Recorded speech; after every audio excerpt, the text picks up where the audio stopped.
Hello बच्चों, कैसे हैं आप लोग। बच्चों, उम्मीद है आप लोग बहुत ही बेहतरीन होंगे।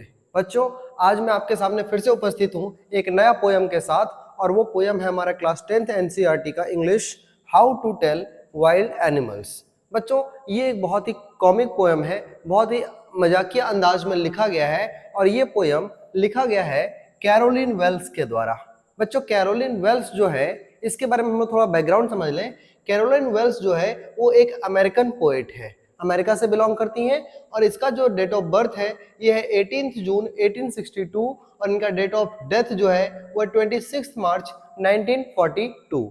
बच्चों, इसका थोड़ा बैकग्राउंड समझ लेते हैं।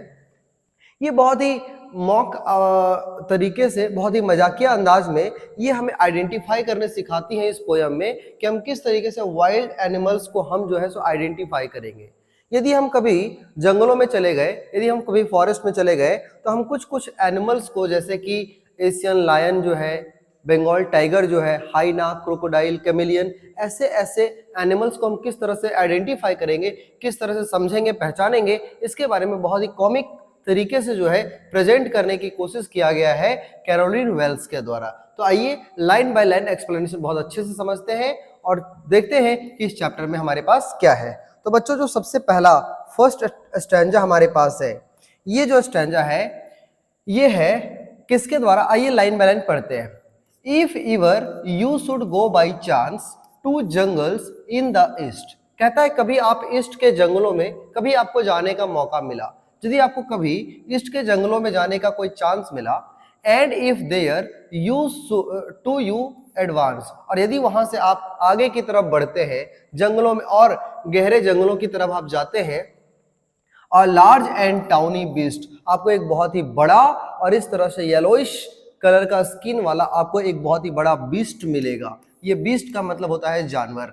If he roars at you as you are dying, और यदि वो तुम्हारे ऊपर रोयर करता है, यदि तुम्हारे ऊपर गरजता है, दहाड़ता है, गुर्राता है, at you as you are dying, और तुम्हें ऐसा फील होने लगे कि तुम मर रहे हो, उसके गुर्राहट, उसके चिल्लाहट, उसके रोयरिंग साउंड से यदि तुम्हें ऐसा फील हो रहा है कि तुम अब मर रहे हो, तुम्हारे प्राण निकल रहे हैं, तुम बहुत घबरा रहे हो, बहुत फियरफुल महसूस कर रहे हो, you will know it is the Asian lion, तब तुम समझ जाना कि ये एक एशियन लायन है, यह एक एशियाई शेर है। जैसा कि आप फोटो में देख सकते हैं, ये बहुत ही डेंजरस दिखता है, बहुत ही भयंकर इसका फेस होता है, और इसे देख करके, इसके गुर्राहट, इसके दहाड़ की आवाज सुन के ही इंसानों के पसीने निकल जाते हैं। तो यदि आपका इसका आवाज सुन करके यदि आपको मरता हुआ महसूस हो, आपको लगे कि अब तो हम मरे, यदि ऐसा महसूस हो, तो समझ जाना कि ये जो बीस्ट है, ये जो वाइल्ड बीस्ट है, ये जो वाइल्ड एनिमल है, ये कुछ और नहीं बल्कि एशियन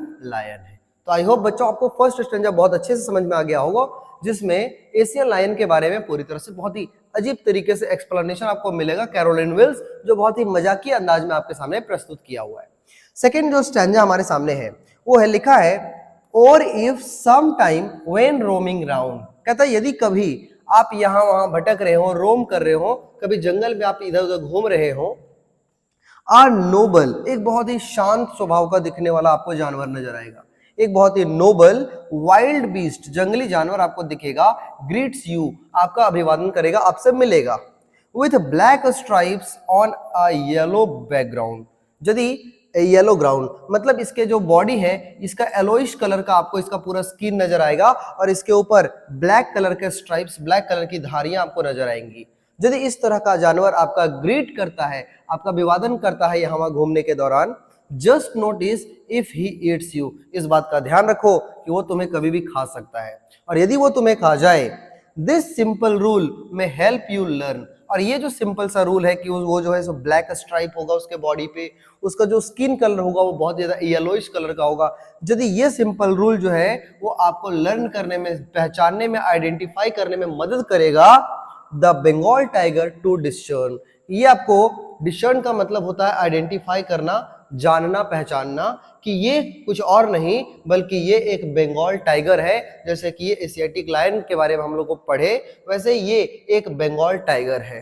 तो आप बंगाल टाइगर को किस तरह से आइडेंटिफाई करोगे, इसके बारे में कुछ कुछ पहचानने के जो नियम है, आइडेंटिफाई करने का कुछ, जिसे हम देख करके आइडेंटिफाई कर सकते हैं, ये इस पोयम में दी गई है। बच्चों इससे क्वेश्चन भी ऐसे ही बनते हैं कि आप बंगाल टाइगर को किस तरीके से आइडेंटिफाई कर सकते हो।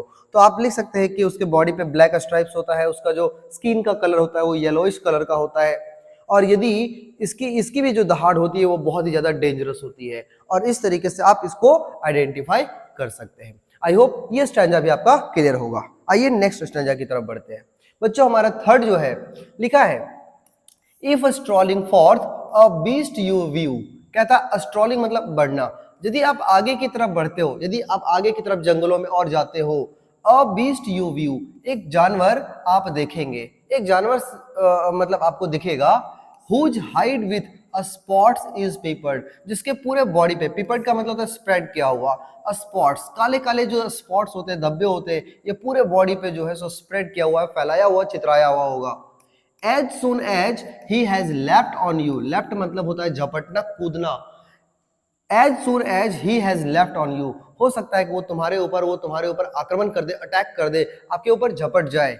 You will know it is a leopard, आप समझ जाना कि ये कोई और जानवर नहीं बल्कि ये एक लेपर्ड है, या एक चीता या तेंदुआ है। लिखा है, twill do not good to रोयर with pain, he will only leap and leap again. कहता है इसे देख करके आपको कभी रोना नहीं चाहिए, आपको बहुत ज्यादा चिल्लाना नहीं चाहिए, क्योंकि यदि आप ऐसा करते हो, he will leap and leap again, वो तुम्हारे ऊपर और ज्यादा अटैक करेगा, वो और ज्यादा एंग्री हो जाएगा और तुम्हारे ऊपर और ज्यादा अटैक करता चला जाएगा। तो इसको आइडेंटिफाई करने का रूल ये है कि आप देख सकते हैं कि इसके पूरे बॉडी पर जो होगा वो ब्लैक ब्लैक कलर का स्पॉट होगा, पूरे बॉडी पे छितराया हुआ होगा, और ये अपना प्रे को देख करके बहुत तेजी से उसके ऊपर अटैक कर देता है। तो ये हो गया हमारा थर्ड एनिमल जो इस पोयम में आपके सामने प्रिस्क्राइब्ड है। बच्चों नेक्स्ट स्टैंजा है, if when you are walking round you yard. कहता है आप आगे की तरफ बढ़ते हुए, यदि आप और ज्यादा आंगन में या पूरे जंगल के बारे में बात कर रहा है कि यदि आप फॉरेस्ट में और ज्यादा कहीं वॉक करता हुआ मिल गए, आप वॉक करते हुए आगे निकल गए, you meet a creature there, आपकी मुलाकात वहां पर एक ऐसा क्रिएचर से होगा, एक प्राणी से होगा, हु हग्स, जो क्या करेगा, आपको गले लगा लेगा, हग कर लेगा, यू वेरी वेरी हार्ड, बहुत ही ज्यादा टाइटली, बहुत ही टाइटली आपको हग कर लेगा।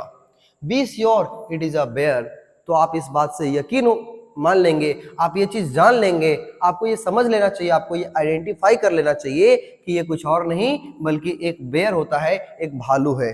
If you have any doubt I guess he will give you just me more careless. कहता है यदि आपको ये चीज पहचानने में अभी भी डाउट है, अभी भी आपको डाउट है कि ये कौन सा एनिमल है, तो समझ जाना ये तुम्हें और ज्यादा एक बार और तुमको हग कर सकता है, वो तुम्हारे लिए और केयरलेस फील करेगा, मतलब तुम्हें लगेगा कि वो तुम्हें हग कर रहा है, लेकिन एक्चुअली वो तुम्हें मारने का प्रयास कर रहा होगा, वो तुम्हें किल करके अपना शिकार बनाने की कोशिश कर रहा होगा। तो बच्चों ये जो वाइल्ड एनिमल है, ये एक ऐसा एनिमल है जो तुम्हें हग कर लेगा, जो तुम्हें गले लगा करके और तुम्हारा शिकार कर लेगा। इसीलिए इन सभी जानवरों को आइडेंटिफाई अच्छे से करना सीख जाइए, और ये जो आइडेंटिफिकेशन है ये बताता है कि ये एक तरह का बेयर है, ये एक भालू का सिंबल है, कि ये सारे जो निशान है वो हमें दिखते हैं एक भालू के अंदर। तो बच्चों आई होप ये भी आप लोगों को क्लियर हो गया होगा।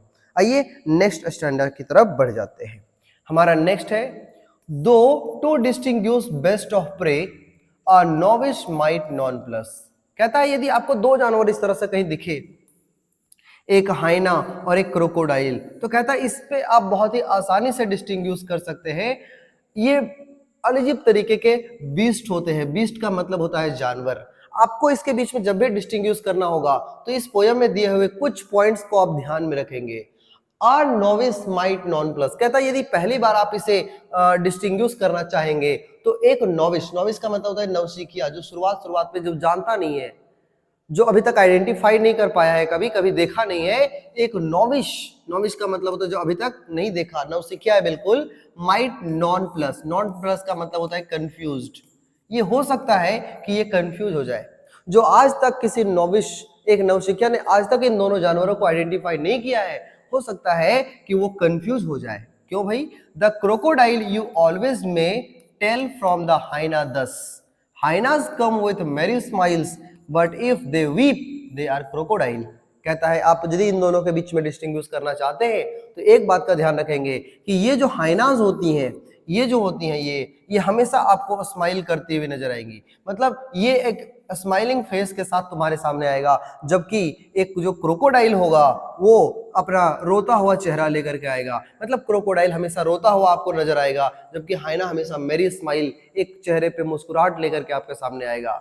बच्चों यहाँ पे इसको रोता हुआ नजर आया है, मतलब ये एक तरह से क्रोकोडाइल मगरमच्छ के हम लोग आंसू समझते हैं, उस तरह से ये रोता हुआ तुम्हारे आगे आएगा। जबकि हाइना जो है वो हमेशा एक मेरी स्माइल, चेहरे पे एक स्माइल लेकर के तुम्हारे सामने पेश होगा।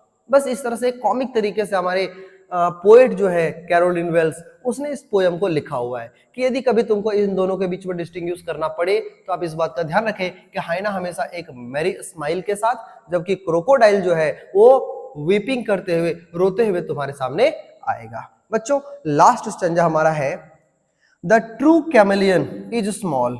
यदि आप इसको देखें गौर से तो ये एक तरह से गिरगिट है, कैमेलियन। ये जो कैमेलियन होती है ये एक बहुत ही स्मॉल बीस्ट होती है, बहुत ही छोटी सी एक जानवर होती है, और लिजार्ड सॉर्ट ऑफ थिंग। ये कुछ और नहीं बल्कि एक लिजार्ड के जैसी एक प्रजाति है। लिजार्ड मतलब छिपकली, छिपकली के जैसा दिखने वाली एक छोटी सा जानवर है। He hasn't any years at all. इसके पास बिल्कुल भी कान नहीं होते बच्चों, इसके पास कोई कान नहीं होता। And not a single wing, और ना ही इसके पास कोई पंख होते हैं, विंग होता है, ऐसा कुछ भी नहीं होता। If there is nothing on the tree. अब सबसे खास बात आप जानते होंगे कि कैमेलियन का खास बात ये है कि ये अपने बॉडी का कलर को चेंज कर सकता है। ये जिस माहौल में जाती है उस माहौल का कलर को चेंज कर लेती है। जैसे कि यदि वो रेत में, बालू में आ गई तो फिर वो उसका कलर उस तरीके से हो जाता है। यदि ये पेड़ पे चढ़ गई तो अपना कलर को थोड़ा सा ग्रीन ग्रीन कलर का कर लेती है, जिससे हम बहुत आसानी से आइडेंटिफाई नहीं कर पाते कि इस पेड़ पे कोई कैमेलियन भी है। तो वही लिखा है if there is nothing on the tree. यदि आपको पेड़ पे कुछ भी नहीं दिखता तो आप ये नहीं समझेंगे जंगलों में कि इस पेड़ पे सचमुच कोई जानवर नहीं होगा, क्योंकि इसके पास हो सकता है।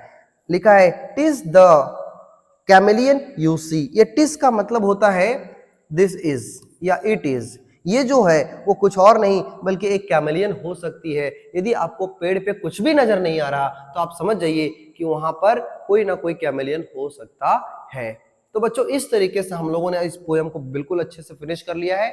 और ये पोयम कुछ और नहीं बल्कि पोएट ने इस तरीके से हमें वाइल्ड एनिमल को पहचानने का कुछ सिंबल बताते हुए इस पोयम को लिखा हुआ है, जिस पोयम को बहुत ही आसानी से हम लोगों ने आज समझ लिया।